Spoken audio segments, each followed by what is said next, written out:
ಗಿಚ್ಚಿ ಗಿಲಿಗಿಲಿ ಖ್ಯಾತಿಯ ಪ್ರಿಯಾಂಕಾ ಕಾಮತ್ ಅವರು Eiffel tower ಮುಂದೆ ಗಂಡನ ಜೊತೆ ಲಿಪ್ ಲಾಕ್ ಮಾಡಿದ್ದು ಪ್ಯಾರಿಸ್ ಪ್ರಣಯದ ಫೋಟೋಸ್ ಶೇರ್ ಮಾಡಿದ್ದಾರೆ.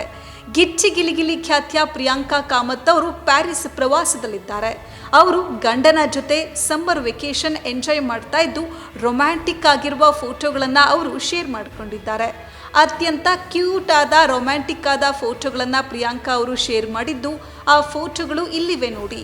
ಇದರಲ್ಲಿ ಪ್ರಿಯಾಂಕಾ ಪತಿ ಜೊತೆ ರೊಮ್ಯಾಂಟಿಕ್ ಆಗಿಯೇ ಲವ್ಲಿ ಸಮಯ ಕಳೆದಿದ್ದಾರೆ.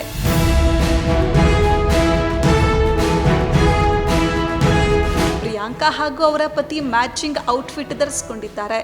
ಬ್ಲ್ಯಾಕ್ ಡ್ರೆಸ್, ಬ್ಲ್ಯಾಕ್ ಚಪ್ಪಲಿ ಧರಿಸಿದ್ದ ನಟಿ ಸ್ಟೈಲಿಶ್ ಆಗಿ ಕಾಣಿಸಿದ್ದಾರೆ. ಅವರ ಪತಿ ಡಾರ್ಕ್ ಗ್ರೇ ಕಲರ್ನಲ್ಲಿ ಹ್ಯಾಂಡ್ಸಮ್ ಆಗಿ ಕಾಣಿಸಿದ್ದಾರೆ. ಈ ಜೋಡಿ ಐಫೆಲ್ ಟವರ್ ಮುಂದೆ ರೊಮ್ಯಾಂಟಿಕ್ ಆಗಿ ಲಿಪ್ ಲಾಕ್ ಮಾಡಿದ್ದಾರೆ. ಅವರ ಫೋಟೋ ಯಾವುದೋ ಸಿನಿಮೀಯ ದೃಶ್ಯದಂತೆ ಕಂಡು ಬಂದಿದ್ದು ಅಭಿಮಾನಿಗಳಿಂದ ಮೆಚ್ಚುಗೆ ಪಡೆದಿದೆ. ಪ್ರಿಯಾಂಕಾ ಕಾಮತ್ ಅವರು ಆಕರ್ಷಕವಾಗಿ ಹೇರ್ ಸ್ಟೈಲ್ ಮಾಡಿದ್ದಾರೆ.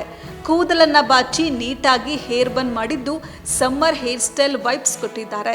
ಸದ್ಯ ಅವರ ಫೋಟೋಸ್ ವೈರಲ್ ಆಗಿದ್ದು ಅಭಿಮಾನಿಗಳು ಮೆಚ್ಚುಗೆ ವ್ಯಕ್ತಪಡಿಸಿದ್ದಾರೆ. ಇಬ್ಬರು ಕೂಡ ಕೈ ಹಿಡಿದು ಜೊತೆಯಾಗಿ ಪೋಸ್ ಕೊಟ್ಟಿದ್ದು ಗಾಗಲ್ಸ್ ಧರಿಸಿಕೊಂಡು ರಾಯಲ್ ಆಗಿ ಕಾಣಿಸಿದ್ದಾರೆ. ಮುದ್ದಾದ ಜೋಡಿ ಅಂತ ಅವರ ಅಭಿಮಾನಿಗಳು ಮೆಚ್ಚುಗೆ ವ್ಯಕ್ತಪಡಿಸಿದ್ದಾರೆ. ಬಹಳಷ್ಟು ಜನರು ಇವರ ಫೋಟೋಗೆ ಕಾಮೆಂಟ್ ಸೆಕ್ಷನ್ನಲ್ಲಿ red heart emoji, super cute ಅಂತ ಮೆಚ್ಚುಗೆ ವ್ಯಕ್ತಪಡಿಸಿ ಕಾಮೆಂಟ್ ಮಾಡ್ತಾ ಇದ್ದಾರೆ. ಸದ್ಯ ಇವರ ಫೋಟೋಗಳು ಎಲ್ಲೆಡೆ ವೈರಲ್ ಆಗಿದ್ದು ಮುದ್ದಾದ ಜೋಡಿಯ ಈ ಪ್ರೀತಿ ಯಾವಾಗಲೂ ಹೀಗೆ ಇರಲಿ ಅಂತ ಅಭಿಮಾನಿಗಳು ಪ್ರೀತಿಯಿಂದ ಹಾರೈಸಿದ್ದಾರೆ.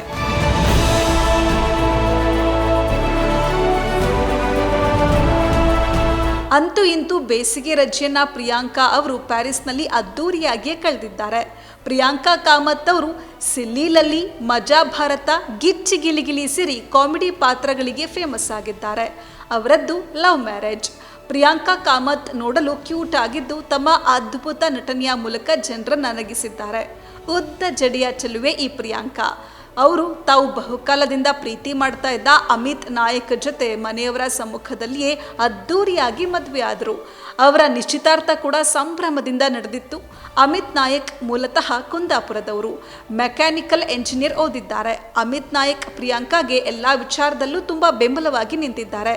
ಕಷ್ಟ ಕಾಲದಲ್ಲಿ ನನ್ನ ಹುಡುಗ ಸದಾ ಇದ್ದಾರೆ ಎಂದು ಪ್ರಿಯಾಂಕಾ ಹೇಳಿಕೊಂಡಿದ್ರು.